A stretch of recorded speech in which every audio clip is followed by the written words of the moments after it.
guys, welcome back to my channel Bonsai Biology. In today's video we are going to discuss about a very important chapter of class 12 that is very important regarding the CBSE and NEET point of view. The name of the chapter is Sexual Reproduction of Flowering Plants. I was getting many requests regarding this topic, so I am going to discuss about this topic today.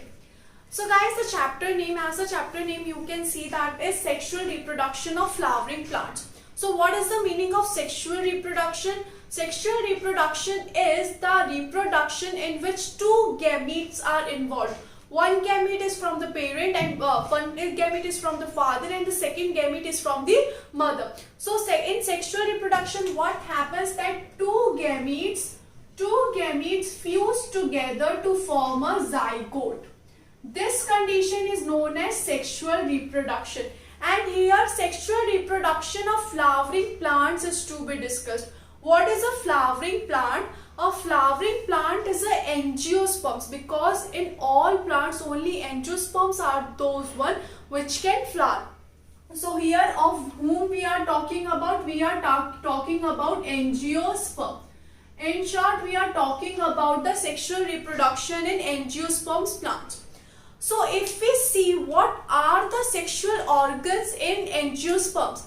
So the sexual organ of the angiosperm is flower. Flower are responsible for the sexual reproduction in the angiosperm. So flowers are the sex organs in angiosperm. So what are the sex organs in angiosperms? Flowers are the sex organs in angiosperms. Okay, this point is clear. If we see a very important point to be noted that can be asked in NEET examination, that flowers are the modified. From where flowers are modified? So flowers are modified from the shoot region. If the statement is given flower are modified dash, then they are the modification of shoot. So very important, you will mark a star on this statement that flowers are modified shoot. What is the shoot? Shoot is the young stem. We can say shoot is the young stem. So what happened in a shoot region, the tip part gets condensed and it forms a thalamus. The tip part of a shoot get condensed and it forms a thalamus region. What is the thalamus? Thalamus is the base of the flower. If you see a total flower, if you have plucked a flower, then you must have seen a green region below the petals or below the flowers. There is a green region present. That green region is known as thalamus. So thalamus is the shoot part, that is a modified shoot part, that is known as thalamus. So when this shoots get condensed, it form a thalamus. If we see the part of a flower, then flower consists of 4 whorls. Flowers consist of 4 whorls.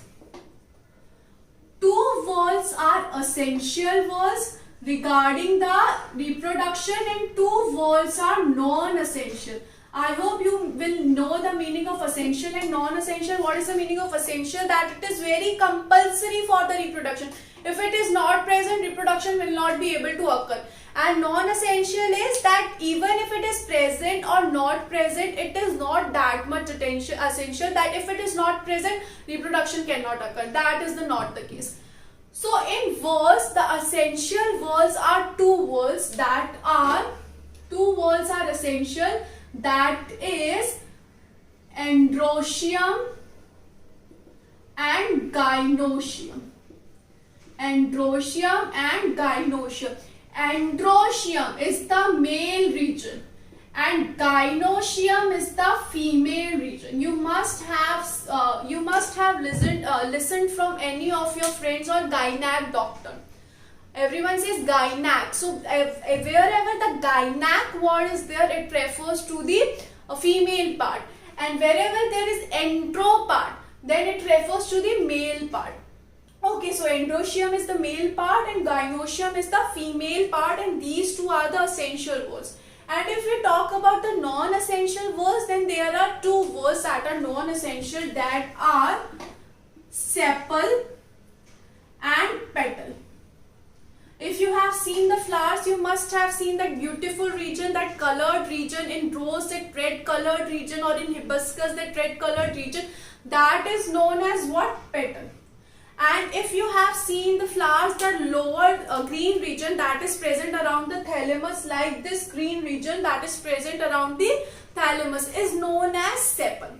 So these are the non-essential words. Also there is names for that. For sepal, it is known as calyx, and for petals it is also known as corolla. It is also known as corolla. And I have seen that students get confused for this. So there is a very simple trick for this. If you are unable to remember then, that the trick is, the first trick is spa. And for this the trick is poo. Okay. So from spa, S-P-A, spa. In calyx you can see the second word is a, calyx. Ka. So here pa, ka, pa. And S, here S is denoting the sepal. Wherein this poo is for petal and double O is occurring in corolla. There are no O in calyx. So for poo it's petal, corolla. For spa it's calyx and sepal. If you are unable to remember this, you can remember it by this method. Okay guys. Next, here if we see the structure of a flower, it is a LS. That means if this is a flower, we have cut the flower from this region. And then the region which we are showing is the LS of the flower. If we have cut the flower in this region. Okay, like this. So this is the LS of flower. If we see, the flower colored structure is petal. The lowermost structure is thalamus, on which the flower is present. Around the thalamus, sepal is present, and androecium is present, and gynoecium is present. The androecium and gynoecium further have some structures that we'll discuss in some time. So there is petal, there is sepal, there is thalamus, there is androecium, and there is gynoecium. If we see about first male reproductive organs, so there are two organs that are present in androecium, that is anther and filament. What are that? Anther and filament. Anther is known as the fertile part. It is the region that produces, or in which the production of pollen grains occurs. You must be known that the pollen grains are the male reproductive structures that are going to do the fertilization. So anther is the sterile part, and filament is a long stalk-like structure. Long stalk-like structure. It is present below the anther. Here you can see the structure of this. The lower is filament and the upper region is the anther. And these two also known as stamen. These two combined is known as stamen. So we can say that the stamen is the male reproductive part, which consists two regions, that are anther and that are filament. Okay. So if we discuss about male reproductive structure, so the male reproductive structure is stamen. The male reproductive structure is stamen, which consists of two parts. What are these? That are anther and plus filament. Filament is the long stalk-like structure, and anther is the fertile part in which the pollen grains will get formed. This filament, from the posterior region, it is connected with the thalamus. It is connected with the thalamus in the posterior region, or we can say proximal region.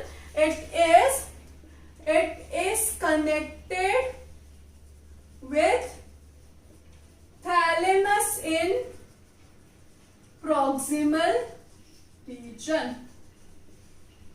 This much part is clear to you. So first we are seeing about male reproductive structure, then we'll jump to the female reproductive structure.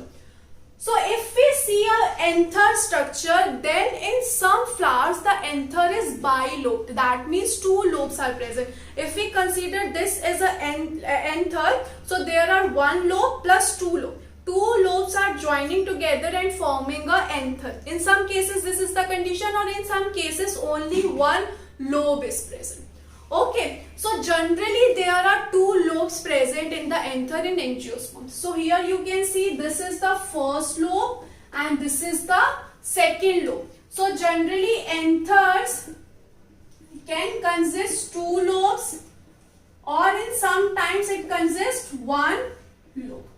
Okay, if it consists two lobes, then that anther is known as dithecous anther. And if it is consists one lobe, then it is known as monothecous. Di is two, mono is one. Self-explanatory. These words are self-explanatory. This stamen is also known as microsporophyll. This stamen is also known as microsporophyll. Always the micro word is used for the males part, and the mega or macro words are used for the females. If you are unable to remember this, then always remember from Microsoft.